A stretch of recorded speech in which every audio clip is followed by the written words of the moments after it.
sa inyong lahat. Kinakamusta ko po kayong lahat sana'y nasa mabuti kayong kalagayan.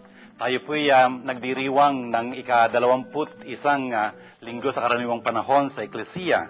Ang aking pong bati sa inyo, Shalom, nang ibig sabihin kapayapaan. Ibig kong sabihin ito talagang buong-buo kayo. Yun ang ibig sabihin ng Shalom. Talagang yung inyong kaugnayan sa Diyos, sa kapwa, sa inyong kapaligiran, sa inyong sarili, talagang panatag na panatag. Yun ho ang inihahatid sa atin ng Panginoong Jesus. Naibig nating mas makilala sa magitan ng ating palatuntunan ito. Kung kaya po kayong lahat na sumusubaybay sa ating palatuntunan ito, binabati ko lahat kayong mga magulang, mga anak, mga nasa tahanan ngayon, o saan man kayo naroon, mga kaparian, mga reliyosa, mga diakono, katekista na naghahanda ng inyong mga homilya siguro pagbabahagi ninyo ng ang salita ng Diyos sa mga pagbabahagi ninyo. Sana po talagang kapulutan ninyo ng may babahagi ninyo ang ating programa. Sapat na ho yun na nakatutulong kami sa inyo, talagang naliligayahan kami. At sana po talagang paalam niyo sa amin din kung ano naitutulong itong programa natin sa inyong gawain para sa ikapupuri ng Panginoon. Kung kaya po sa bawat isa sa inyo, shalom uli at sana'y talagang maging pagpapala ang ating programa ito.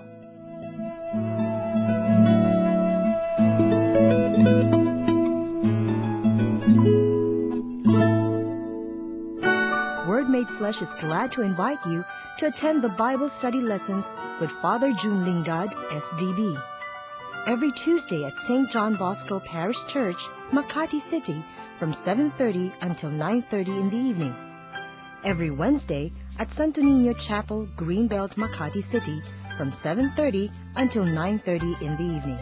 Every second and fourth Thursday of the month at BMI School, Ayala, Alabang, from 7:30 to 9:30 p.m. And at the Arzobispado de Manila, every third Friday of the month, from 4 o'clock to 6 o'clock p.m. Ang Word Made Flesh ay masayang nakikibahagi at malugod na sumusuporta sa pondo ng Pinoy.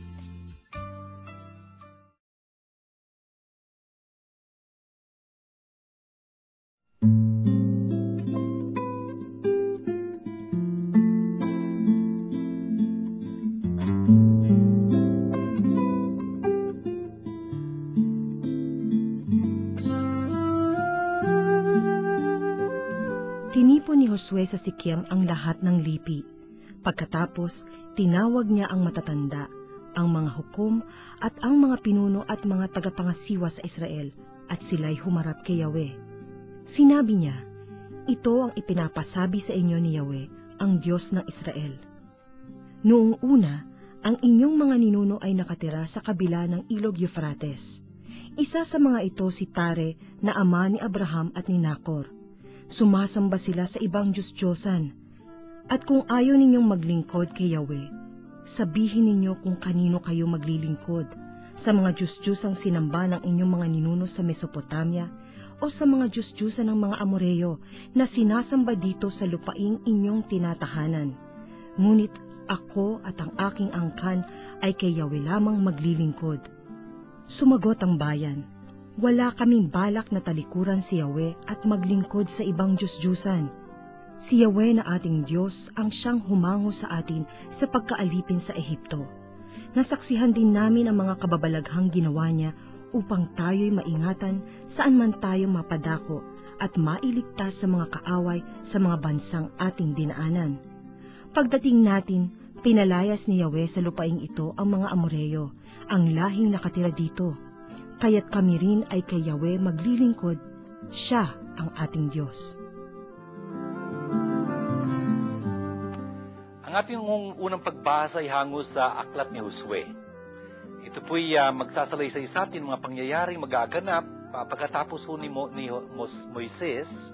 Si Josue ho ang kanya magiging kahalili at si Josue ho ang mamumuno sa kanila patungo dun sa lupang pangako ng Diyos, yung pagsakop na ho noon.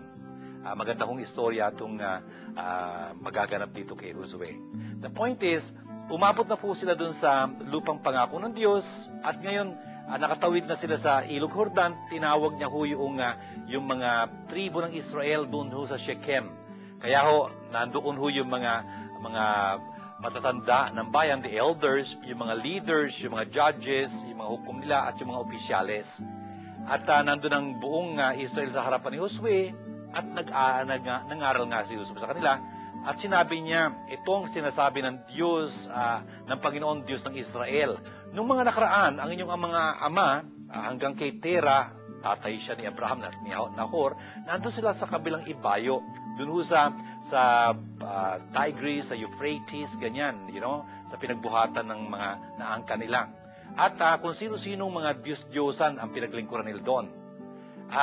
Ngayon, nakatawid na itong mga Hudyong ito, no? Ang sabi ho ni Josue sa kanila, ngayon magdesisyon kayo. Ngayong araw na ito, sino ba paglilingkuran nyo?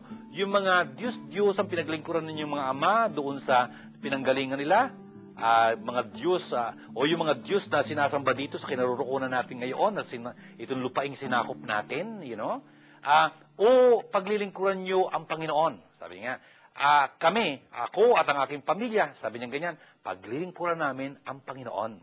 Sabi ng mga tao, kami rin, hindi namin tatalikuran ng Diyos, kami rin maglilingkod sa Panginoon.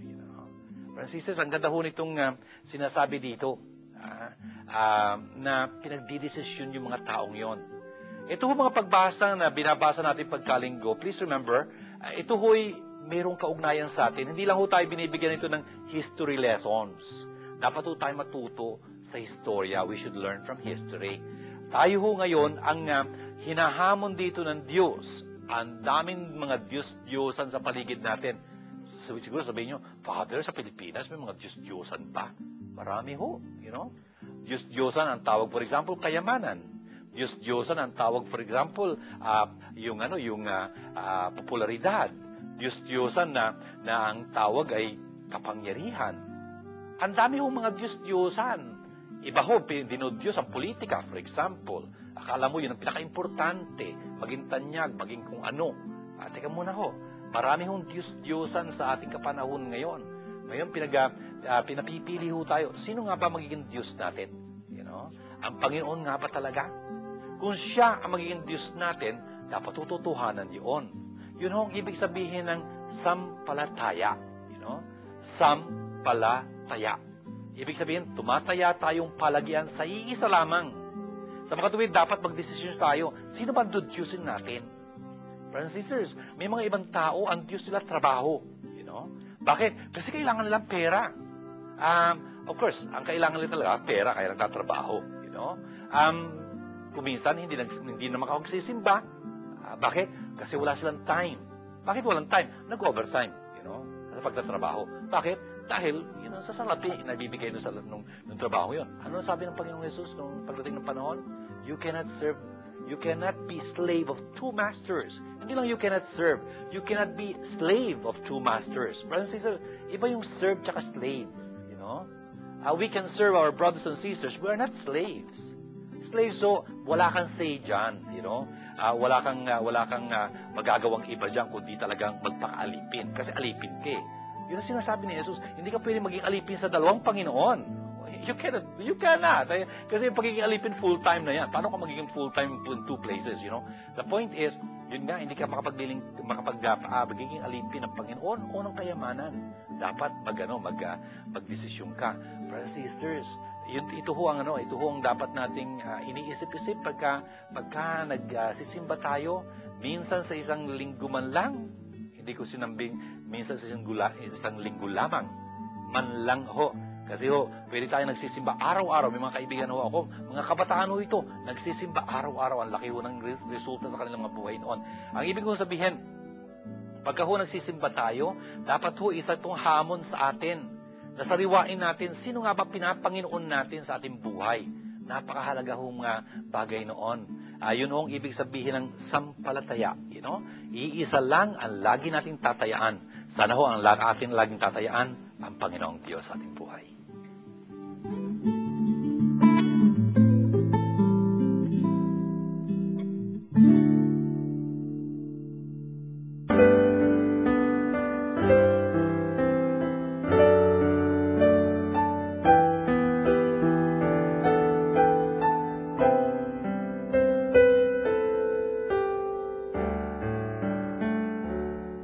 pasakop kayo sa isa't isa, tanda ng inyong paggalang kay Kristo. Mga babae, pasakop kayo sa inyong asawa tulad ng pagpapasakop ninyo sa Panginoon. Sapagkat ang lalaki ang ulo ng kanyang asawa, tulad ni Kristo na siyang ulo ng iglesia, na kanyang katawan at siyang tagapagligtas nito. Kung paanong nasasakop ni Kristo ang iglesia, gayon din naman ang mga babae dapat pasakop sa kanilang asawa. Mga lalaki, ibigin ninyo ang inyong asawa na gaya ng pag-ibig ni Kristo sa iglesia. Inihandog niya ang kanyang buhay para rito, upang ang iglesia ay italaga sa Diyos, matapos linisin sa pamamagitan ng tubig at ng salita. Ginawa niya ito upang maiharap niya sa kanyang sarili ang iglesia, marilag, banal, walang batik, at walang anumang dungis ni kulubot. Dapat mahalin ng mga lalaki ang kanilang asawa tulad ng sarili nilang katawan. Ang lalaking nagmamahal sa kanyang asawa ay nagmamahal sa kanyang sarili. Walang taong namumuhi sa sarili niyang katawan, bagkus ito'y kanyang pinapakain at inaalagaan, gaya ng ginagawa ni Kristo sa iglesia. Tayo nga'y mga bahagi ng kanyang katawan. Dahil dito, iiwan ng lalaki ang kanyang ama't ina at magsasama sila ng kanyang asawa, at sila'y magiging isa. Isang dakilang katotohanan ang inihahayag nito, ang kaugnayan ni Kristo sa iglesia ang tinutukoy ko. Ito pong ating ikalawang pagbasa ay hango uli sa sulat ni San Pablo sa mga taga-Efeso. Ito na ho yung huling masabi nating pagbasa natin mula dito sa sulat na ito. Napakaganda po nung sinasabi niya sa atin. Ang sinasabi niya, magpasailalim kayo sa isa't isa dahil sa inyong pamimintuho kay Kristo. Brothers and sisters, tingnan nyo, yung ating pakikitungo sa isa't isa ay dahil lamang kay Kristo. Sino ang dapat magpasailalim? Ang sabi dito sa verse 22, yung mga asawang babae.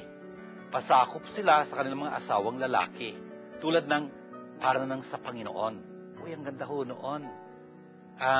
Kung magpapasakop sila sa kanilang asawang lalaki, yun ay dahil sa Panginoon. Bakit?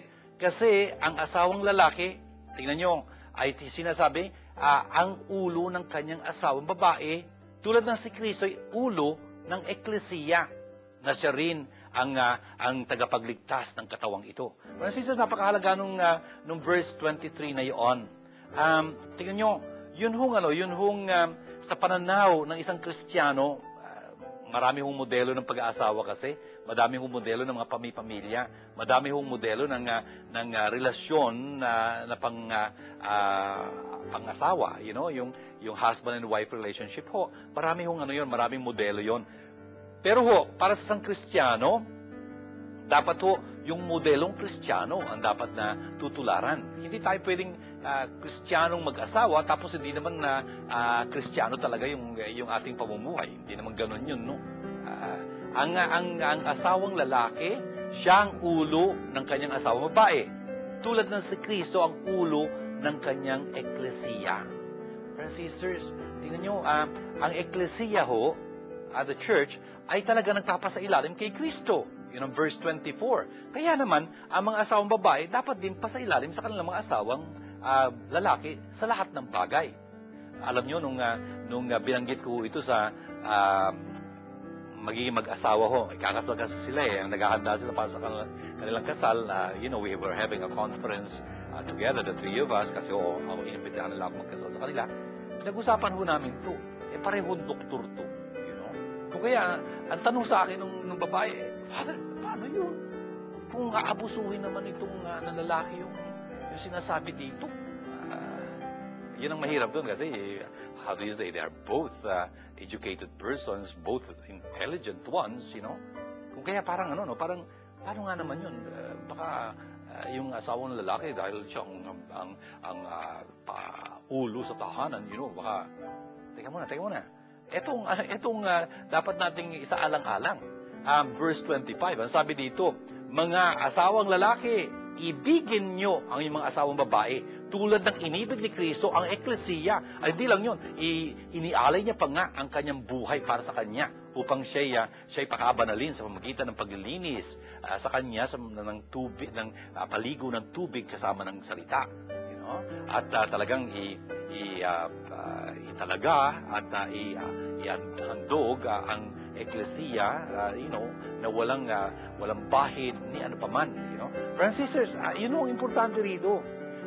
Ang dapat maging modelo sa pagkikitunguhan ng asawang lalaki at asawang babae ay yung pagkikitungo ni Kristo sa eklesiya at ng eklesiya kay Kristo. That's very, very important, brothers and sisters. Yung sa pag-aasawa, tandaan natin, yung lalaki at babae na talagang nag-aasawa at kinakasal, dapat maintindihan nila na yung pagsasamahan nila ay dapat magsalarawan at maging tanda.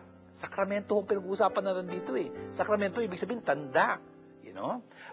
Yung paghuhugas ng tubig, tanda yun ang paghuhugas panloob ng kaluluwa, pagpapatawad ng kasalanan, pagsilang muli sa buhay Diyos, etc.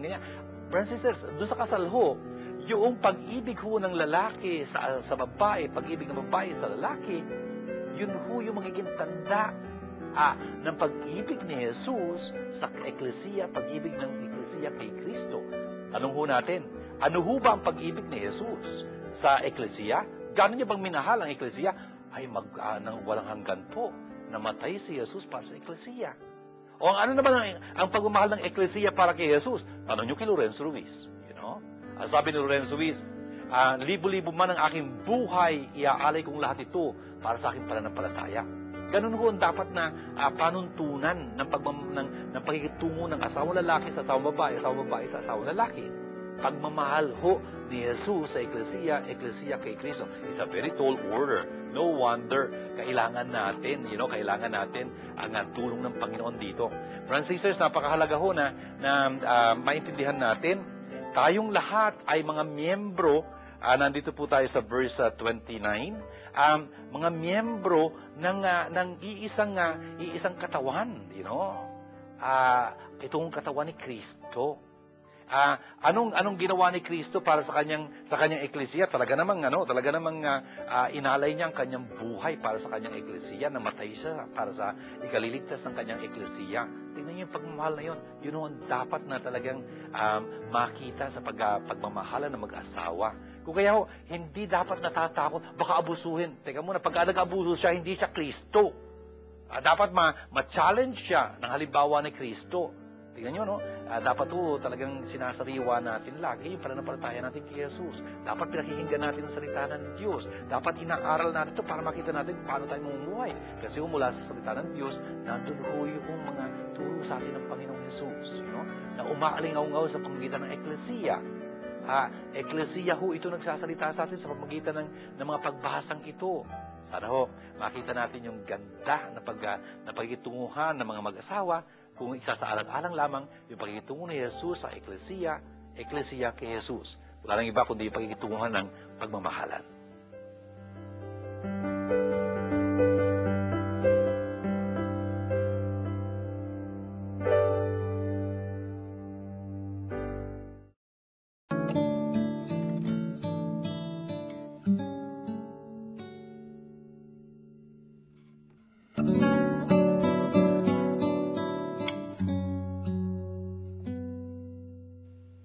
Sumainyo ang Panginoon. Ang magandang balita ng Panginoon ayon kay San Juan.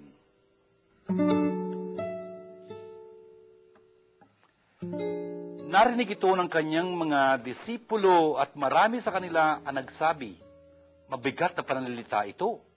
Sino ang makatatanggap nito? Alam ni Jesus na nagbubulong-bulungan ng kanyang mga disipulo tungkol dito, kaya sinabi niya, dahil ba rito'y tatalikuran na ninyo ako? Gaano pa kaya kung makita ninyong umaakyat ang anak ng tao sa dati niyang kinaroroonan? Ang Espiritu ang nagbibigay buhay, hindi ito magagawa ng laman. Ang mga salitang sinabi ko sa inyo ay Espiritu at buhay. Ngunit may ilan sa inyong hindi nananalig sa akin. sapagkat talastas ni Jesus buhat panunguna kung sino-sino ang hindi nananalig sa Kanya at kung sino ang magkakanulo sa Kanya. Idinugtong pa niya, iyan ang dahilan kaya ako sinabi sa inyo na walang makalalapit sa akin malibang loobin ito ng Ama. Mula roon, marami sa Kanyang mga alagad ang tumalikod at hindi na sumama sa Kanya. Kaya tinanong ni Jesus ang 12, ibig din ba ninyong umalis? Sumugot si Simon Pedro, Panginoon, kanino po kami pupunta? Nasa inyo ang mga salitang nagbibigay ng buhay na walang hanggan. Naniniwala kami at ngayoy nakatitiyak namin kayo ang banal ng Diyos. Ito mga kapatid, magandang balita ng ating Panginoon.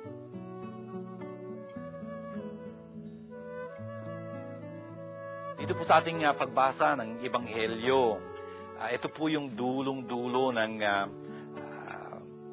kabanatang itong ika-6 na pinagbuhatan ho ng mga Ebanghelyo ng mga nakaraang mga linggong na lumipas. At ngayon ho, medyo nakikita ho natin yung magiging resulta ng pangangaral ni Jesus. Ito ho mga disipulo niya, disipulo ho, ibig sabihin natututo. Nang narinig nila yung pangangaral ni Jesus tungkol sa pagbibigay ng kanyang laman bilang pagkain, kanyang dugo bilang inumin, at hinahamon niya na talagang ganun ang gawin ng mga tao pag sila magkaroon ng buhay at bubuhayin niya muli sa huling araw, abay, hindi na nila humatanggap. Kasi naintindihan nila eksakto kung anong ibig sabihin ni Jesus. Kasi nasabi ko na sa inyo na ang kaning ng laman sa wikang Hebreo, ibig sabihin libakin, ibig sabihin insultuhin, to slander, Kung kaya, alang naman sinasabi ni Jesus, ali kayo, libakin niyo ko, insultuhin niyo. Hindi naman ganun eh. Naintindihan nila yun. Kaya mag-aalisan sila. Sabi pa nga nila, napakahirap naman tanggapin nitong mga panalitang ito. Sabi ganyan. Kaya sabi ni Jesus sa verse 61, nalaman niya kasi nagbubulong-bulungan sila. Kaya sabi niya, nagugulat pa kayo dito? Ano pa kaya pagka makita ninyo ang anak ng tao? Anak ng tao ho, ay isang titulo ng Mesyas. Hango ho kay Isaías at kay Daniel, pinatutungkol ni Jesus sa kanya. Yun lang ho ang titulo ng Mesyas na gagamitin ni Jesus para sa kanya, anak ng tao. Ano ba ibig sabihin ng anak ng tao? Tao. Pero kaya lang, sa bibig ho ni Jesus, merong ho mas malalim na kahulugan yun. Napagtambal ho ni Jesus yung aspekto ng Mesyas na magdurusa, mula kay Isaías, at aspekto ng Mesyas na maluwalhati mula kay Daniel. Yun ho yung anak ng tao. Ano pa kaya kung makita niyo yung anak ng tao umaakyat mula sa kanyang kinaroroonan noon? Ang Espiritu ang nagbibigay buhay, sabi niya ganyan. Ang laman, walang magagawa. Laman ho, please remember, sa wikang Hebreo, sarx, sa Griego, bazar sa wikang Hebreo, ang ibig ho sabihin nito sa Biblia ay kahinaan, karupukan, kawalan. Talaga, walang maibibigay ang laman kung tutuusin. Ang Espiritu ang nagbibigay ng buhay. At itong mga salita kong ito, sabi ni Jesus, ay Espiritu at buhay. Brothers and sisters, please remember, yun ho mga salita ni Jesus na naririnig natin, pinaliliwanag ni Father June, karangalan ho ng Word Made Flesh, TV program na ito, at radio program sa Radio Veritas, na ipaliwanag itong salita ni Jesus na ito. Ito po ang talagang nagbibigay ng buhay. Dahil ito yung nagpapalakas ng espiritu natin, ng diwa natin. Talagang ako natutuwa ako pag inaalala ko, for example, doon sa Tondo, at binabati ko ang lahat ng mga taga-Tondo na nanonood ngayon at nakikinig. Ito hong doon sa Tondo, for example, nagkaroon kami ng Bible study doon for a long, long time. 7 plus 1 more years, 7 years of parish priest si Father June noon eh. Tapos pagka Biyernes, nagkakaroon ho kami ng Bible study, 7:30, 9:30. Alam niyo kung ilan ang ma-attend doon? Ang average ho namin, 450, 500 do every week. Can you imagine that, no? Average ho yun. Pumapalo na ho kami noon ng 650, 700. Can you imagine, no? Brothers and sisters, makita mo talaga doon na yung pag-aaral ng Biblia may kahulugan. At tinanong ko nga ho sila mga dukha ho yung tigaroon. Isang kayod, isang tuka doon, isang kayod, isang tuka. Ganyan. Ang tanong ko sa kanila, bakit ba kayo nagbabalik-balik sa pag-aaral ng Biblia? Alam niyo kung ano sabi sa akin? Father, kasi ang pag-aaral ng Biblia nagbibigay sa amin ng pag-asa. Ganun ho yun. Kasi yung mga salitang binibigkas ni Jesus, ito ho ay spiritu at buhay. Talagang pinalalakas ang ating diwa, binibigyan tayo ng pag-asa, talaga namang nabubuhayan tayo ng loob. Napakaganda ho nun. Sa verse 64 ho, sasabihin ni Jesus, alam ko, may marami sa inyo, may ilan sa inyo, some of you, ay hindi nananampalataya. Uy, alam ho ni Jesus, mula sa umpisang-umpisa, kung sino hindi nananampalataya. Kasi alam niya, nababasa niya ho ang pagkatao. Kitang-kita niya ho tayo. Kitang-kita niya tayo. Alam ni Jesus kung ano pinapahalagahan natin. Alam ni Jesus kung sino ang importante sa ating buhay. Kung minsan ginagamit natin ng Diyos, pagka may kailangan lang tayo, tsaka tayo tatawag sa Kanya. Pero pagka magandang takbo ng buhay, nakalimutan na natin siya. Hindi man lang tayo nagsisimba. Hindi man lang tayo nagpapasalamat sa Kanya. Talaga alam ho ni Jesus kung sino tayo, kung ano tayo. Alam niya kung sino hindi nananampalataya. At alam niya rin kung sino yung magkakanulo sa Kanya, the one who will betray Him. Look at that, Jesus has a very penetrating knowledge of each one of us kung tutuusin. Tapos, sabi niya sa verse 65, dahil dito, sinabi ko sa inyo, na wala makapupunta sa akin kung hindi ito pinagkaloob sa Kanya ng aking Ama. No one can come to me unless the Father has drawn him. Dito ho, inuulit ni Jesus yun sa ibang pananalita. Kung hindi ito binigay ng Ama sa Kanya, itong biyayang ito na maging disipulo ni Jesus, makalapit kay Jesus, hindi ho siya lalapit. Brothers and sisters, kung nakapakikinig ho tayo sa salita ng Diyos, kung talaga nakapananampalataya tayo kay Jesus, yun ho'y dahil biyaya ho ng Diyos yun. Biyaya ho ng Diyos na dapat nating pagpasalamat, brothers and sisters, sa verse 65, sabi niya doon, no one can come to me unless it is granted by my Father. Yun ho yung sinabi ni Jesus kay Pedro, kung matatandaan ninyo, doon sa tagpo doon sa Cesarea ng Filipos. Tinanong ni Jesus, ano bang kuro-kuro ng mga tao tungkol sa anak ng tao, tungkol sa akin? Kayo raw ho isang propeta. Kayo raw ho si Juan Bautista, si Elias, si Jeremias, isa sa mga propeta. Kayo naman, sino ako para sa inyo? Si Pedro lang ho makasasagot nun. Ikaw ang Kristo. Sabi niya ganyan sa Ebanghelyo ho dito ni San Marcos.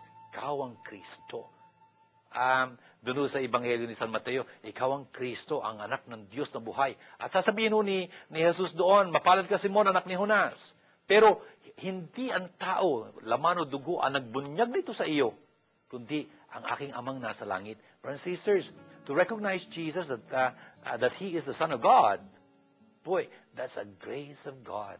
Hindi dahil napakarunong natin, napakabait natin, napakayaman natin, mataas ang pinag-aralan natin, mananampalataya tayo kay Jesus. Hindi ho. Ang dami hong mayayaman, ang dami hong marurunong, ang dami hong talagang magagaling ng mga tao, hindi nananampalataya kay Jesus. Biyaya ho kasi yun ng Panginoon. Brothers and sisters, sa pagpatuloy nito sa verse 66, ayun nga, marami sa mga kanyang disipulo, alam niyo kung anong ginawa? Tumalikod na ho. At nagbalik sa kanilang dating mga pamumuhay, hindi nasasama kay Jesus. Brothers and sisters, tingnan niyo yun, kung minsan, pwede yung mangyari yun. Nagumpisang magaling na magaling, nagbabasa ng Biblia, umattend ng kursilyo, o kaya ng charismatic meetings, o kaya masigasig na nagsisimbang ganyan, nagdarasal, nagro-rosaryo, tapos may nangyari sa buhay niya, siguro may nakatagpo siyang problemang ganyan, ay hindi niya napanigan, ayun, iniwan na po si Jesus. Ang sabi ni Jesus dito sa kanyang mga disipulo, o kayo rin, sabi niya ganyan, gusto niyo rin bang umalis? Hinahamon ni Jesus. Si Jesus, brothers and sisters, is truth.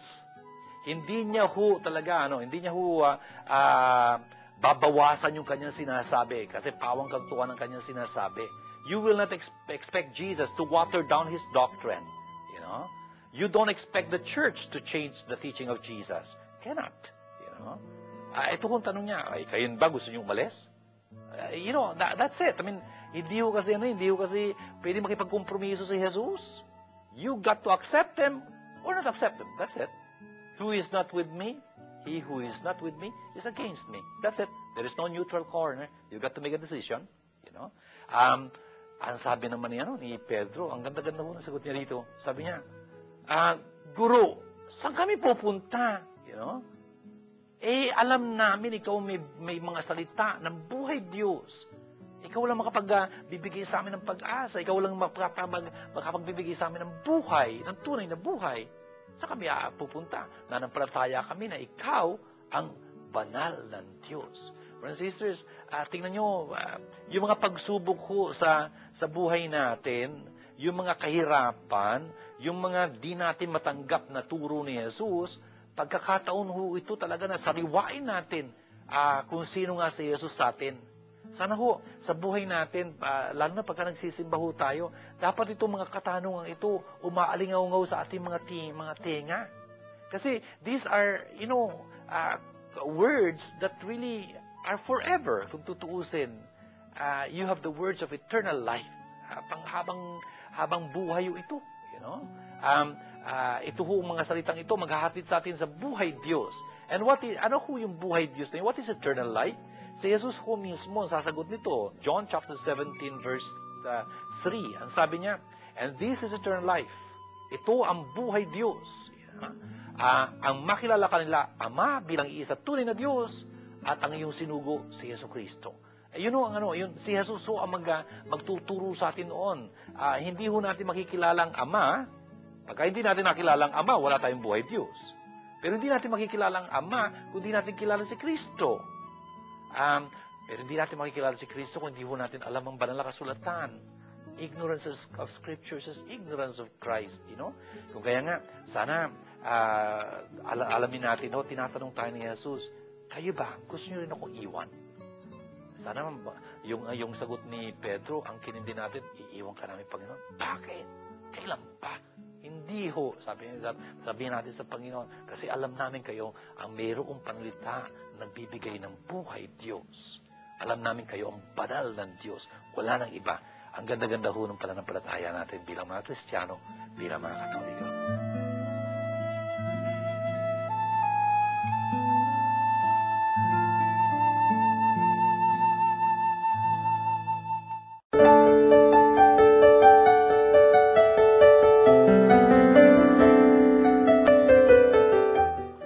Tayo po nagagalak na mayroon tayong kaibigan na panauhin ngayon na makipag-interact kay Father Junule dito sa ating portion na ito. Ang ganda ho ng pangalan niya, Odi Romance. Odi, welcome to the show. I'm so glad that you are here. Oh, same here, Father. I'm really happy to be here with you. Very nice. Odi here was with us when we went for our pilgrimage doon ho sa Holy Land nung April. At I was very happy to have him there. It was a very beautiful experience. How did you like that pilgrimage yourself? Oh, very much, because I was not only doing the usual thing I do, going to Holy Land, I was also studying the scriptures with you. Okay. Very nice, very nice. Okay. Odi, ay iniimbita ka natin dito para from your standpoint, makapag-react ka dun sa mga pagbasa natin, especially the gospel passage, kasi ang ganda-ganda nito as you know, itong segment ng gospel na binasa natin dito ay nandun na sa dulo-dulo ng chapter 6 ni San Juan, kung saan talaga makikita natin dito mag-aalisan yung mga disipulo to ni Jesus, mga natututo kay Jesus to. These are not strangers to Jesus. These are disciples. Kaya lang aalis na sila. Bakit aalis sila? Kasi sabi na, ang hirap-hirap na tanggapin itong turong ito ni Jesus. This is a hard saying. Sabi niya, who can bear it? Ganyan ang sabi nila. Kasi turo nga naman ni Jesus, hindi kumain ang aking laman, uminom ang aking dugo, walang buhay. Hindi na matanggap yung kanin ng kanyang laman, inumin ang kanyang dugo. Ang tanong ko sa iyo, Odi, meron bang mga pagkakataon sa buhay mo, o kaya sa mga mini-minister mo, kasi si Odi dito, if you don't know, may community ho siyang talagang sinusubaybayan. So, in your experience, Odi, meron pang mga turo ni Jesus na parang hirap tanggapin? Well, sa aking experience, Father, this is quite personal, and this is the usual question ito yung madalas kong naririnig sa mga ka-community. Yung tanong doon sa kahirapan. Kahirapan. Bakit? Why do we have to suffer? Bakit kailangan magtiis? Bakit kailangan magsakripisyo? Naalala ko yung Ebanghelyo na kung saan, pati si San Pedro mukhang nagkaroon ng problema doon. When Jesus was talking about his passion, his death. Yung first prediction Yes, ng passion. yes. Reaction ni Peter. Yung reaction ni Peter, oh, no, that won't happen to you. Oh, yes. Hindi mangyayari yun. Parang hindi, yun din, Father, ang isang bakit? Kasi minsan may mga tanong po ako na tanong din ng marami. Bakit ganito? Maayos naman yung pamilya, maayos naman yung buhay. Pero bakit kailangan magsakripisyo yung anak? Bakit kailangan magdusa? Bakit mayroong mga problema? Bakit yung mga sumusunod sa Panginoon kailangan dumaan? Ang tanong pa nga nila ngayon pag nagsisikap pa maging mabuti, malapit sa Panginoon, lalo pang para tumitindi yung kung kailan pa. And so, how do you reckon with that? Ano kayang answer mo dun? Well, the usual, Father, is, in my experience, nung nagkaroon ako ng mga ganitong katanungan, hindi ko kagad nasagot during that time. Nagkaroon ng kasagutan yun sa akin, Father, in a little while. Ang Panginoon din ang sumagot. Kaya, minsan, sa mga tao, lagi kong sinasabi, merong layunin ang Diyos. Bagamat hindi natin makikita kagad ngayon, hindi kagad natin matatanggap ngayon, merong layunin ng Diyos at makikita natin kung tayo'y mananatili sa Panginoon. But of course, it's not really that easy because at that moment of pain... Did you say mananatili sa Panginoon? Manatili sa Panginoon. What do you mean by that? Anong ibig sabihin? If we continue by faith, if we continue to hold on to the Lord, because He has a greater purpose. He has a purpose that sometimes we cannot easily reach. At dun sa pagkakataon na yon, hindi kagad natin nakikita, nabubulagan tayo ng present situation na kung saan hindi inaasahan, masakit, hindi masaya. Pero ang Panginoon, alam niyang lahat ang nangyayari. Nakaranas ka na ba noon, Odi, na yung sinasabi mo na mayroong pagsubok na naraanan, tapos talagang hirap tanggapin, ang hirap unawain, lalo na kung it is happening to you, hindi lang yung nagtatanong sa iyo, ikaw mismo nagdurusan. Tapos talagang, as you said, nanatili ka sa Panginoon, hinawakan mo yung kanyang pangako, pinanghawakan mo yun. Ano naging resulta? Would you have Kasi ang nangyari sa amin, Father, one of the hardest blows I had, that I was in the brink of, questioning God. Yung sa eldest ko, nung nagkaroon ng meningitis, yung akin pong baby, eldest girl, nagkaroon ng meningitis, Father. She was only 1 month and a half, nagkaroon ng meningitis. Nung panahon na nagkaroon siya ng meningitis, nasa vegan ako, nagbibigay ng retreat. We were newlywed.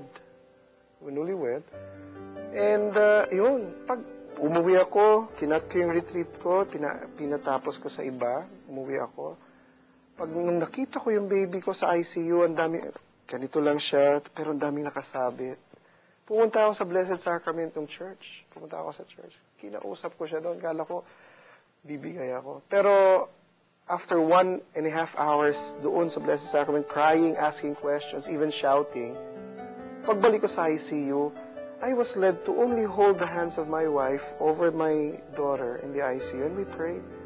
And then, ang naging resulta nun,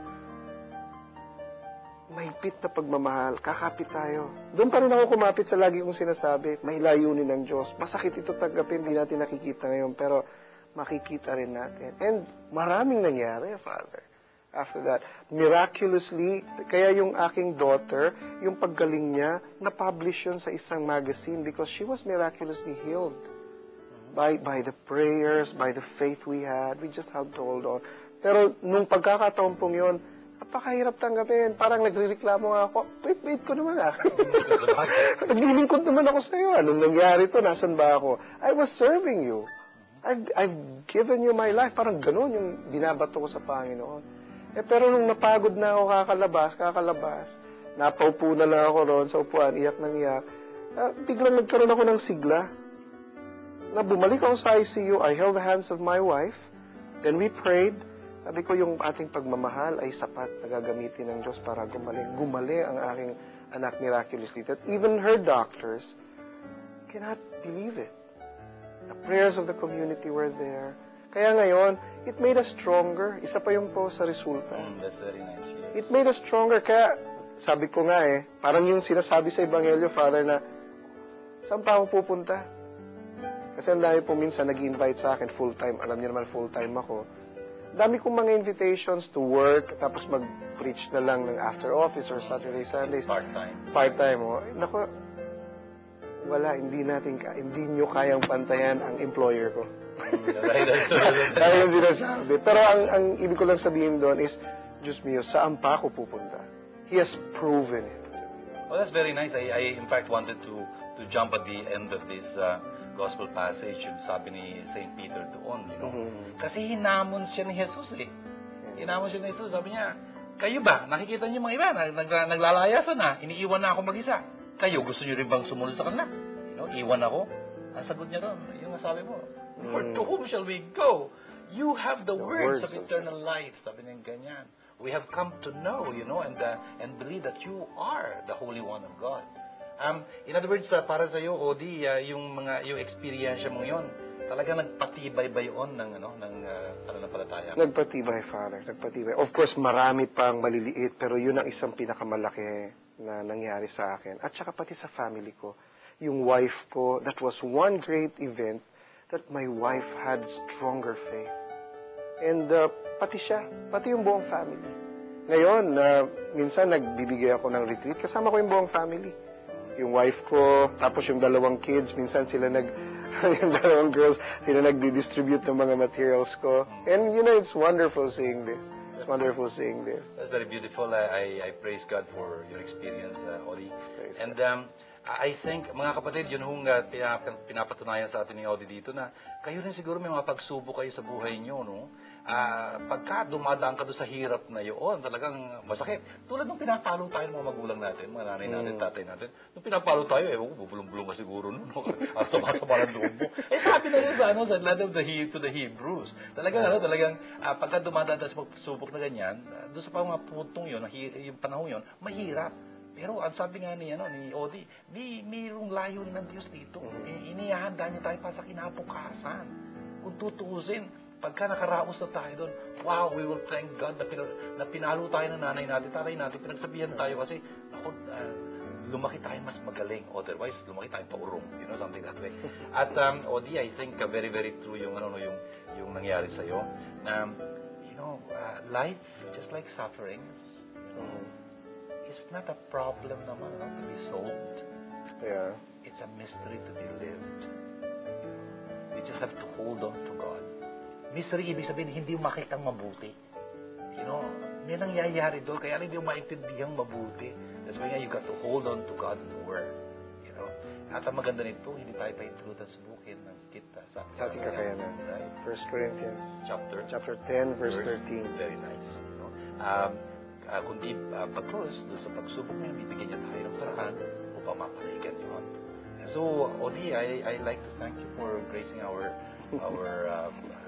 show. I know you have ministered to a lot more people, and I ask God to use you more powerfully, and ever more powerfully in your mission, and also your family. And your family be a real witness, you know. Mas maganda ho yun eh. Hindi lang ito salita, nakikita nila, pero mga anak niya nandun, yung asawa niya, pwede magpatutuo na. Talaga tapat ang Diyos, you know. So, Odi, I wish you all the best and keep up, okay? Thank you, Father. And we'll have you again somehow. Thank you, Father.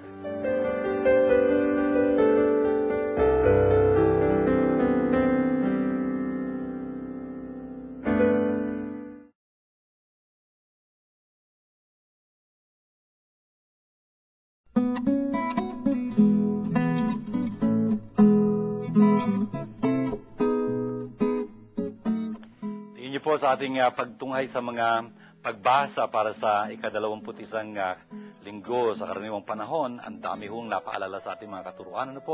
Pinaalala po sa atin ni Josue na talagang dapat sa buhay natin bilang mga Kristiyano, magdesisyon tayo. Ang Diyos nga ba ang dapat ating pararangalan sa ating buhay, paglilingkuran natin? Totohanan ba yun talaga? Sino nga ba ang Diyos natin? Importante po yan. Kung Kristiyano tayo, ang dinudiyos natin ay ang Ama, ang anak, si Jesus, at ang Espiritu Santo. Pinakikinggan natin sila. Yung tinuturo ng Eklesiya, sa ngalan ni Jesus, ang ating isinasabuhay. Tapos sa ikalawang pagbasa, narinig natin dito na yung pag-uugnayan ng asawang lalaki, asawang babae, dapat talaga nakabase yun sa kanilang pagmamahalan sa isa't isa. Bakit?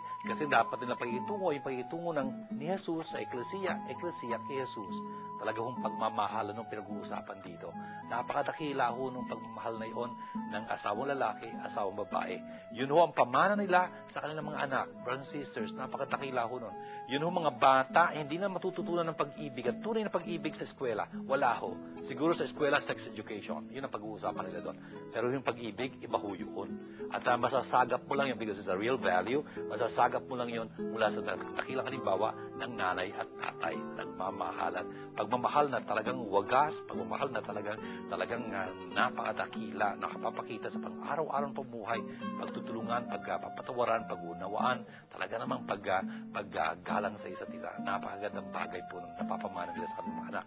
And of course, sa Ebanghelyo narinig natin, talagang may mga bagay-bagay na hindi madaling tanggapin mula kay Jesus, mula sa turo ng Eklesiya, lalo na kapag saliwa ang pag-iisip.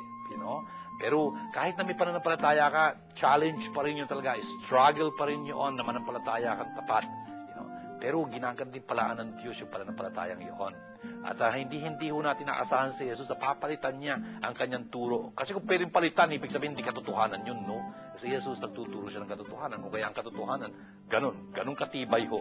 Hindi natitinag yun. Hindi depende yun sa kondisyon mo, sa moods mo, sa environment, sa weather. Hindi ho. Kung katotohanan yun. At sa salita ni Jesus, katotohanan. Siya ito ang nagbibigay ng spirit buhay. Brothers and sisters, dapat natin panghawakan yung salita ng Diyos na iyon. Hinahamon tayo ni Jesus lagi maging tapat sa Kanya hanggang sa wakas. Kahit na iwan siya ng buong mundo, kahit na mag-isa ka na lang kasama ni Kristo, dapat maging tapat ka pa rin. Ganun ho tayo dapat. Maging tapat tayo kay Jesus kasi kinikilala natin siya bilang anak ng Diyos, ang banal ng Diyos.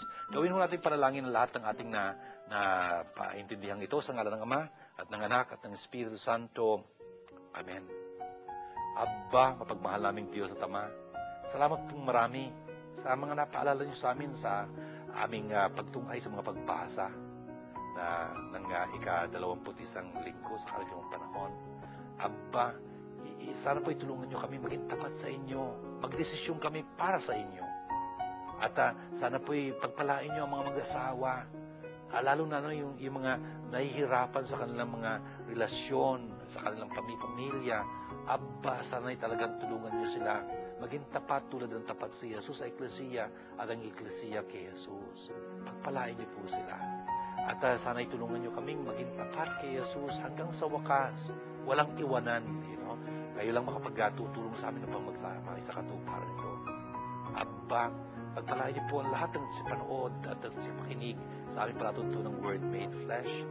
Lalong-lalo na po, dulutan niyo ng kaginawahan at kagalingan ng mga may sakit, mga nalulumbay, mga namimigati, mga nangungulila dahil sa pagyaw ng kanilang minamahal, ang mga may pinuproblema ang dinadala at dinadaan ang hirap. Sana po maibsan sila ng inyong awa, ng inyong pagpapala. At sana ipagpalain niyong lahat ng mga tumutulong sa amin at nais tumulong sa amin sa pagsasakatuparan ng aming programang Word Made Flesh. Ito po hinihiling namin kasama ng aming ng Birhen alang-alang kay Kristo, aming Panginoon. Sumainyo ang Panginoon at pagpalain kayong ng makasaganang makapangyarihang Diyos, Ama at Anak at Espiritu Santo. Amen. Ito po ang ating programang Word Made Flesh. Ano po, naging pagpapala ito para sa inyo, naging kaliwanagan para sa inyo. At kung nangyari ho yun, makipag-ugnayan ho kayo sa amin at talagang magagalak ho kaming naaabot namin kayo. Shalom ho sa inyong lahat. Shalom. If you had been blessed by this program, please know that God needs your financial help to continue Word Made Flesh TV show in its mission of touching more lives. For your donations, please contact the following numbers.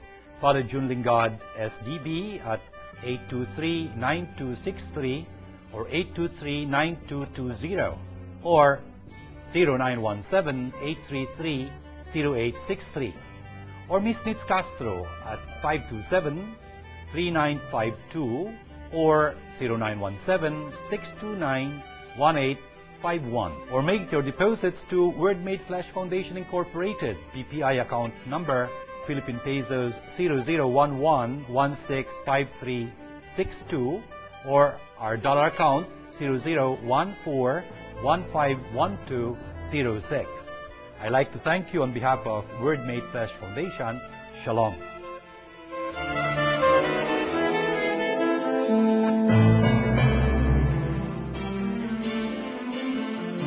This program is brought to you by God, the Word made flesh. Indeed, God is our sponsor.